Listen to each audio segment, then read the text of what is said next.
Hey there, my name's Cerise Fairfax. Welcome to my channel and welcome to Diary of a Working Girl. Wow, this story came to me and I was a little surprised.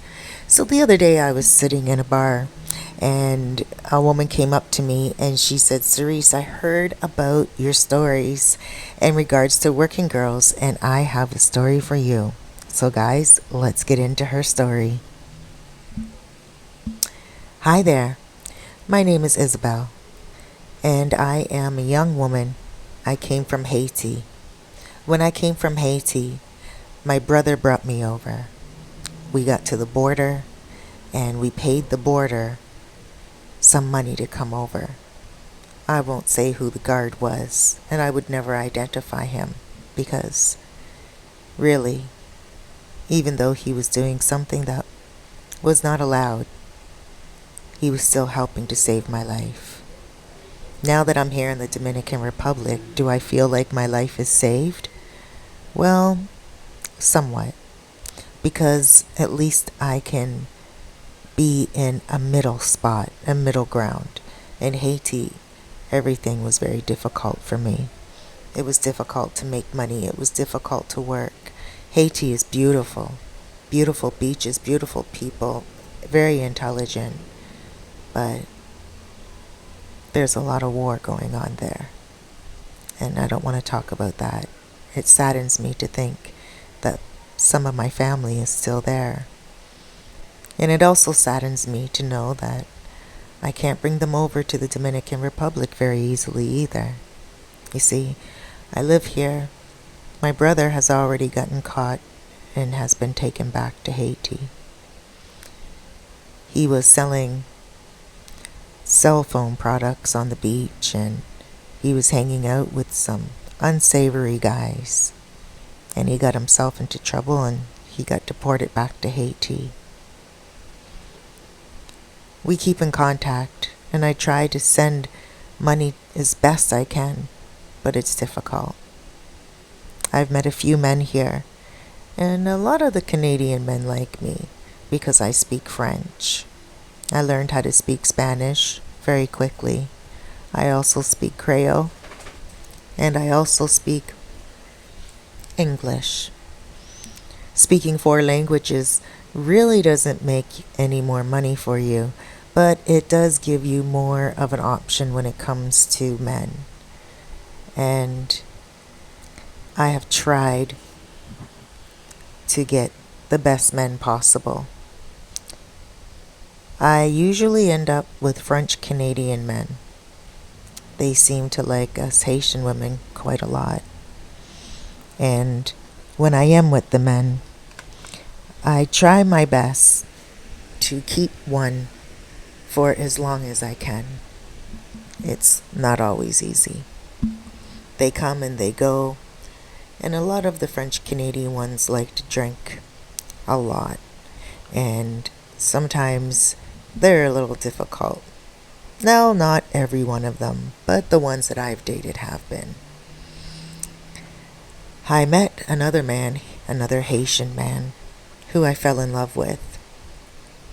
And when I met him, I was on the streets. And then afterwards, I got pregnant. And when I got pregnant, I couldn't work any longer. The man that I was pregnant with was the Haitian man, and he helped me out quite a lot. He paid for a lot. But then his money wasn't a lot. He was a moto concho and he was also very young, and I don't think he loved me. Once the baby was born, he told me I can go back on the streets and make money to pay for the child. He's here illegally as well, so nobody is able to enforce payment of child support. And to be honest, I wouldn't want to force a man to pay for my child. I would want him to pay for my child on his own. So I gained some weight during the time of having my baby, and my belly started to look very swollen. My legs are okay. They are not too big, but you can tell that my shape is out of shape. There's not much that I can do with my belly either because it's just flabby and the skin kind of hangs over, so you can say that I lost my shape. And with that, I also lost a lot of business. But there was one Canadian man that I really did get. I was able to bring him in and hold him for a moment. He liked me because I speak French and he liked my skin color. And so we were talking for a while. He stayed here for 3 months. And when he was leaving, he asked me if I would be loyal to him and him only. Of course, I said yes. I asked him, will he help me? And he said yes. So he took me to Los Charamicos. And in Los Charamicos, we got an apartment. The apartment was $200 a month. And because he paid a year up front, he got the apartment for $150 a month. Now, I can say it's a good deal. It's one room, bachelor style, but it has everything that I need. It even came with a TV. And so he went back to Canada. He paid for my cell phone every month, which was not a lot because I did have Wi-Fi. And he would keep in touch with me while he was gone. My child's father started to come around. He saw that I would have food all the time, and I had a TV and Wi-Fi, so for him that was probably the best he's had here. And also the fact that he could come and he knew that I loved him so much, so he would come to my place often and stay with me. And it always made me so happy when he came. It made me feel like maybe he did love me. Some time passed, 6 months to be exact, and the Canadian came back. When he came back, of course, my child's father had to leave. Now, I could have had my child's father stay, but the Canadian would not have liked that very much. So, my child's father left, and he left happily. He said, no, you have a business here. This white man is your business, and he's paying for all the rent, and he's paying for all the food, and he's only coming back for 1 month. And during that month, I can leave. I can go make some money, moto conchoing, and I can come back when he's gone. Nobody needs to know. And that's what we did. Can you believe we did that for 3 years straight? During that 3 years, my child's father had 3 more children with 3 different women. I didn't know exactly at first, but of course, when I would go out to the grocery store, I would hear little stories from some of the girls that I used to work with on the streets, and they would tell me things, and I could never be for sure. But he eventually would admit it, because what was I supposed to do? Nothing at all. There was nothing I could do. If I wanted him, and I wanted him in my house and have some sort of family for my child, then I would have to be quiet and accept what he was doing.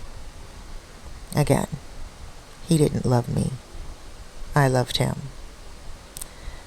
But the white man, he was continuing to come until one day he told me that he wasn't coming to the Dominican Republic and that he was going to go to Cuba with his friends. And at that point, I realized how weak I was. I realized how much I relied on that man for everything. And I became frightened. because I thought to myself, what if he loves Cuba? What if he finds another woman in Cuba? What if he doesn't come back to the Dominican Republic? And what if he doesn't pay my rent? The rent was due. He paid for 3 years. 1 year up front, the second year up front, the third year up front. But there was another year that needed to be paid. And again, it was due, and he knew it was due, and he wasn't speaking about it. And I asked him before he went to Cuba, will you be paying the rent? And he said, yeah, when I get back, let me figure out how I can send it to you, because I'm going to be in Cuba, and when I get back, I'm not going to be visiting the Dominican Republic on my regular schedule. And I said to him, well, do you want me still? And he said, oh, don't start with this stuff. Stop it. What do you want me for? Just money? It seems like only when your money is being threatened, you ask me if I want you. How about when I come there and you don't want to give me any love? How about when I come there and I have to beg you for something and I get nothing back? And he was right.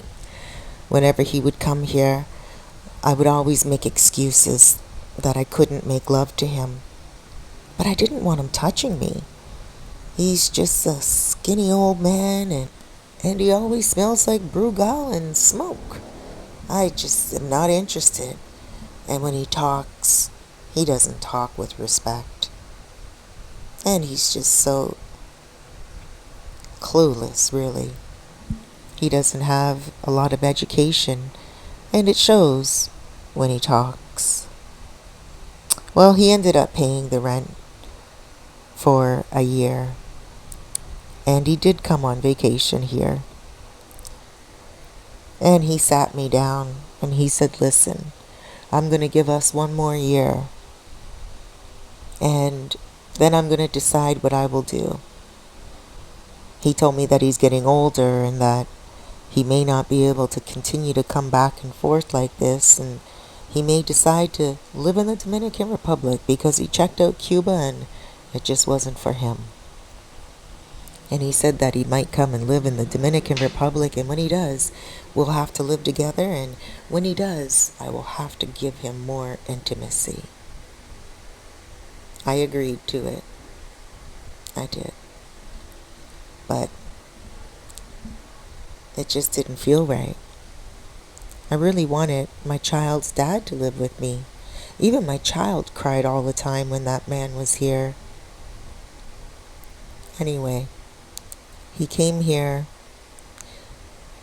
about 2 weeks ago. And for the last 2 weeks, it has been so awful. One night, I just didn't want him to touch me at all. He was drinking.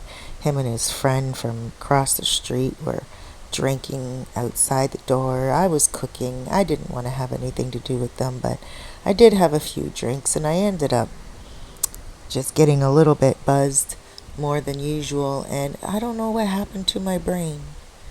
I just lost it. I didn't even want to hear his voice. I didn't even want him to touch me. All I did was just scream and holler, and I took off. I took off for the night. I came back the next day, and all my Haitian neighbors were yelling and screaming and hollering and saying how I shouldn't do that to him, because if truth be told, when he's here, he feeds more than just me. He feeds about 10 other people. And we cook every night. And he knows that he's feeding those people because he knows that those people are on his side because he feeds them. But even though they're Haitian, they're just my neighbors. They're not my family. They are people that I rely on from time to time, and they seem to rely more heavily on me. And the way they spoke to me, because I just needed a piece of privacy for a moment. The way they spoke to me was so mean. They told me straight, look at you, you're fat. Where are you going to get another person to love you? Where are you going to get another person that's going to hold you? Where are you going to find someone that's going to pay your rent for a year? We all depend on this man.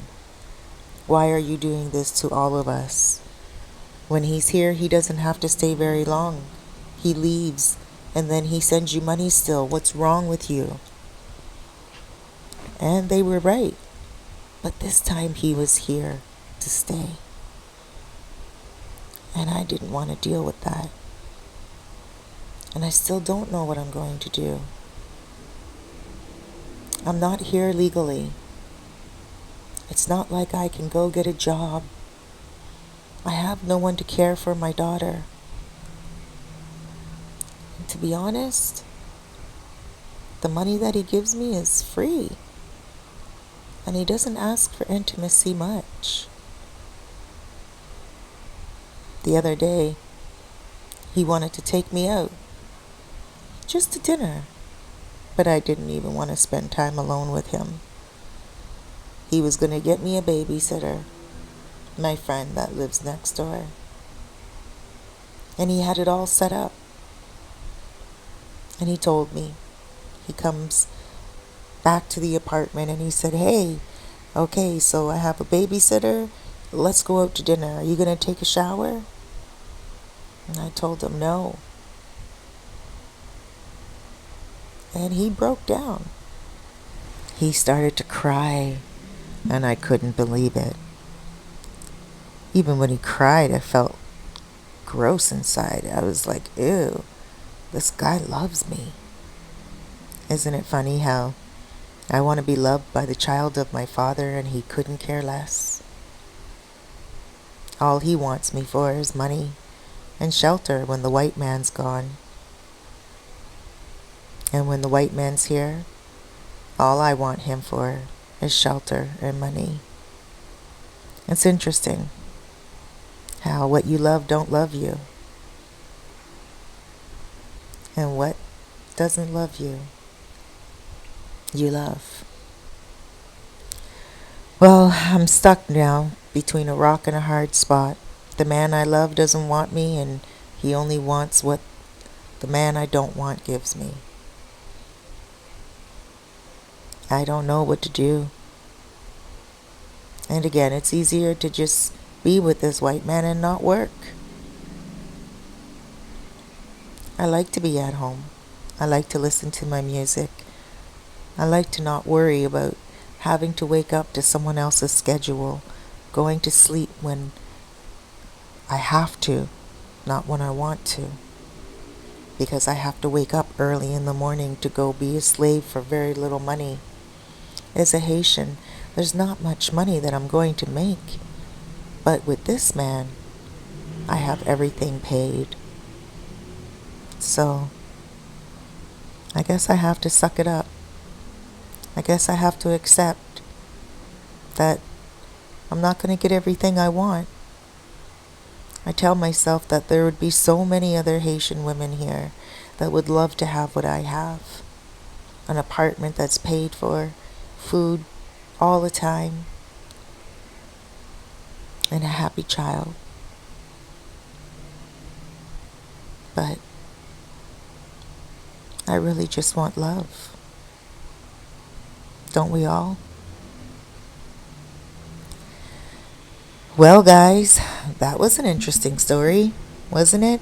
Kind of like an inside story into how some of the girls do live and what they have to do to make a little bit of money in order to make it here. If you have a story, give me a shout. My name is Cerise Fairfax. This is my channel. I thank you so much for joining me. And also, don't forget to comment, share, and make sure you tell me if you have a story. Take care, everyone. Huge hugs, loads of love, big blesses.